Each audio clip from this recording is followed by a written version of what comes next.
She lost a bet and ended up living with a man she once laughed at, a single black father raising his little girl alone. But what she found inside that small house would break her pride and rebuild her soul. She lost a bet and had to live with a black single dad. What happened next changed everything. It all started with laughter, the cruel kind that hides fear and ignorance behind a smile. Chloe Whitmore had everything a college senior could dream of: beauty, money, and friends who followed her like shadows. She lived in a world of glass screens and perfect filters, where kindness was a costume and popularity was currency. And one night, in the glowing chaos of a party, that world decided to play a game. Come on, Chloe, someone said over the music. You think you're so open-minded? Prove it. She laughed. Prove what?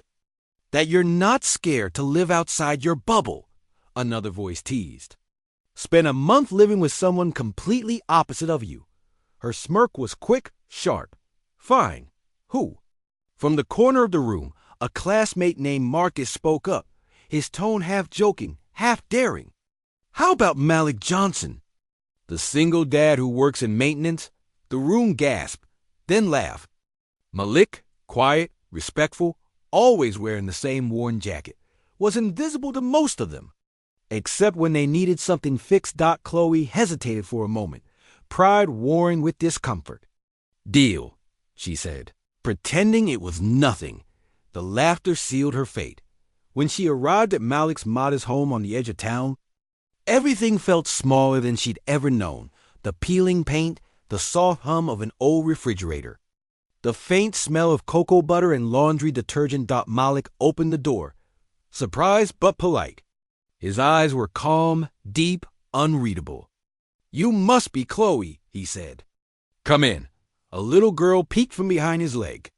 She had big brown eyes and hair in tiny braids tied with pink beads. This is my daughter, Amara, Malik said. Amara smiled shyly. Hi, Miss Chloe. Chloe forced a smile. Hey, kiddo. She looked around. 2 bedrooms, a small couch, drawings on the fridge. It wasn't poverty. It was pride built from effort. She didn't understand it yet, but that house had more warmth than all her mansion chandeliers combined. The first few days were awkward. Chloe was used to mornings filled with phone notifications and coffee delivered to her hand. Here, the day began with Malik humming gospel tunes while flipping pancakes. He didn't talk much. He listened. That silence unsettled her. It made her see herself. One night, as they cleaned up after dinner, she muttered, You don't talk much, do you? Malik shrugged, a gentle smile on his lips. Words mean less when they're not backed up by actions. She rolled her eyes. That's deep. He just said, It's honest. It was Amara who broke the ice. One afternoon, Chloe found the little girl sitting on the floor with crayons, drawing 3 stick figures, a tall one, a small one, and a woman with long blonde hair. Who's that? Chloe asked. That's you, Amara said proudly. You're smiling now. Chloe blinked. I don't smile much, do I? Amara shook her head, serious. You smile with your mouth but not your eyes. That night, Chloe stared at the ceiling, unable to sleep. For the first time in years, someone had seen past her mask, and it wasn't an adult, but a child who spoke truth like it was sunlight. As days turned into weeks, Chloe noticed things she'd never paid attention to before. She watched Malik pack Amara's lunch carefully each morning, an extra apple, a small note that said, You are loved. She saw how he came home tired but still managed to smile. Still found time to read his daughter bedtime stories, his deep voice filling the house with peace. One evening, she overheard him on the phone. Yes, ma'am. I can take an extra shift, he said softly. Amara needs the new shoes for school. Chloe felt something twist inside her. Guilt, admiration, maybe both. On the 3rd week, Chloe's old friends came by in their glossy cars, laughing loud, recording everything for their social feeds.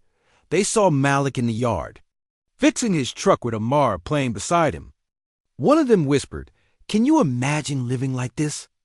Bet you've learned how the other half survives, huh? Something snapped in Chloe enough, she said quietly. Her friends laughed. Come on, Chloe, it's a joke. No, she said, her voice steady now. It's not. Malik looked up, saying nothing. But she saw it, the flicker of hurt he tried to hide. For the first time in her life, Chloe felt ashamed. Not of him, of herself. That night she apologized. I'm sorry, she said softly. Standing by the door, Malik didn't look angry. Just tired. I'm used to it. That's not okay, she whispered. He sighed, looking at the photo of his late wife on the wall. The world judges what it doesn't try to understand. But I don't live for their approval. I live for her. He nodded toward Amara's room. In that moment, Chloe realized something profound. Strength isn't loud.